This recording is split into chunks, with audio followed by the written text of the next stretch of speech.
Paano nga ba gawin to? Tara, turuan ko kayo. Una, open nyo Google. Tapos, search nyo OpenArt. Click nyo to. Pag open ng OpenArt, scroll down nyo, click nyo ang video. Click nyo tong drag photo, tapos upload nyo lang dyan yung gusto nyong gawin. So pagka-upload, click nyo to, i-paste nyo dito yung prompt. So yung prompt guys, nandun yun sa comment section or description. Then scroll down nyo, then click nyo tong create. Pag click nyo ng create, scroll down nyo ulit, tapos ito nakikita nyo, ayan. Nagge-generate siya, hintayin nyo lang siya hanggang sa maging 100%. So ito 100% na, click nyo.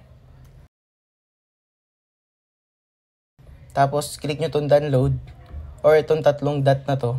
Tapos click nyo download. Yan. Meron na kayo nito.